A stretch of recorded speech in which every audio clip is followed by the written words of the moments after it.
بسم اللہ الرحمن الرحیم۔ دوستو، آج ہم سداد کے بارے میں جانیں گے کہ سداد کون تھا اور آج کیوں پوری دنیا کے لیے سبق بنا ہے۔ دوستو، یہ سداد اور اس کی جنت کا واقعہ ہے۔ قوم عاد میں دو بادشاہ گزرے، ایک کا نام تھا سدید اور دوسرا سداد۔ آج ہم آپ کو قوم عاد کے بارے میں بتائیں گے۔ یہ ایسی قوم گزری ہے جس کے بارے میں اللہ تعالیٰ نے فرمایا کہ ہم نے اس جیسی قوم دنیا میں دوبارہ نہیں پیدا کی۔ قوم عاد یمن میں آباد تھا۔ تاریخ بیان کرنے والے اکثر علماء نے حضرت ہود علیہ السلام کے بعد سداد کا بیان کیا ہے۔ ان کی موجودگی میں یہ واقعہ بیان کیا گیا ہے تاکہ ایمان والے اسے سن کر سبق حاصل کر سکیں اور خدا کی قدرتوں کا نظارہ دیکھنے سے لوگوں کو نصیحت ہو۔ عاد قوم میں سدید اور سداد دو بھائی تھے۔ یہ دولت والے، عزت والے اور بادشاہ تھے۔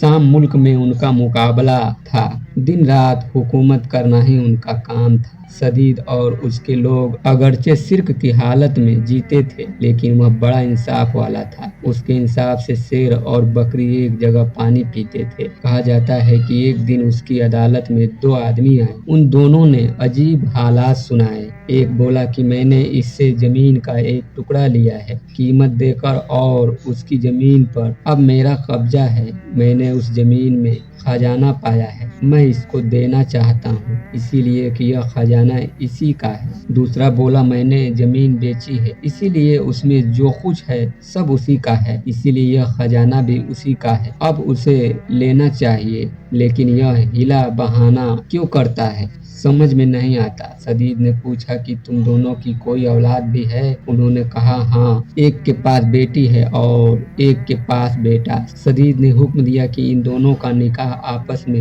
کر کے یہ مال ان دونوں کو دے دیا جائے۔ اس طرح سدید نے ایک ایسا فیصلہ کیا جو سب کے لیے قابل قبول تھا اور اس کے انصاف کا جو نام ہوا وہ الگ۔ حضرت ہود علیہ السلام نے سدید کو بھی ایمان کی دعوت دی تھی لیکن اس نے سب کچھ ہونے کے بعد بھی اس پر دھیان نہ دیا اور شرک کی حالت میں ہی مر گئے۔ اس کے بعد سداد گدی پر بیٹھا۔ حضرت ہود علیہ السلام نے اس کو بھی ایمان لانے کے لیے کہا۔ وہ بولا اگر میں نے تمہارا دین اپنا لیا تو مجھے کیا فائدہ ہوگا؟ حضرت ہود علیہ السلام نے فرمایا کہ اللہ تعالیٰ تجھے اس کے بدلے میں ہمیشہ ہمیشہ کے لیے جنت دے گا اور تجھ پر اپنی رحمت اور مہربانی کرے گا۔ سداد بولا کہ میں بھی جنت بناؤں گا اور دن رات وہاں عیش سے رہوں گا۔ پھر سداد نے جنت بنانے کا مضبوط ارادہ کر لیا۔ اس نے ملک کے کونے کونے میں عالموں کے پاس پیغام بھیجا۔ انہوں نے حکم کے مطابق سونا چاندی ہیرے جواہرات بھیجے اور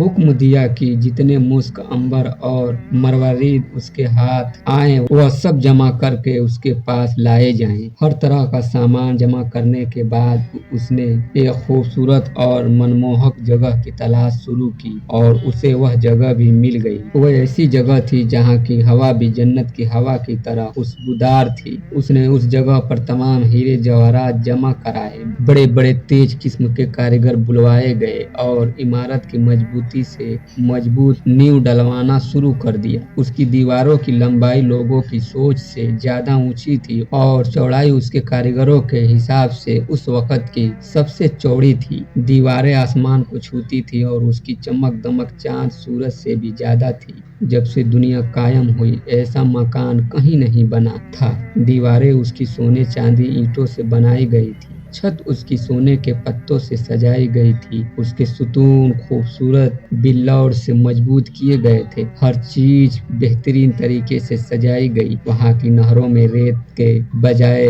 انمول موتیاں بچھائے گئے اور اس کے پیڑوں کو سرخ سونے کے پھلوں سے لاد کر مشک اور عنبر کی خوشبو سے بھر دیا گیا۔ جس وقت ان پیڑوں سے ہوتی ہوئی سوکھی ہوا چلتی تھی تو اس طرف کے رہنے والے لوگوں کے دماغ کو خوشبو سے بھر دیتی تھی۔ سداد نے زمین پر مٹی کے بجائے مشک و عنبر بچھوایا۔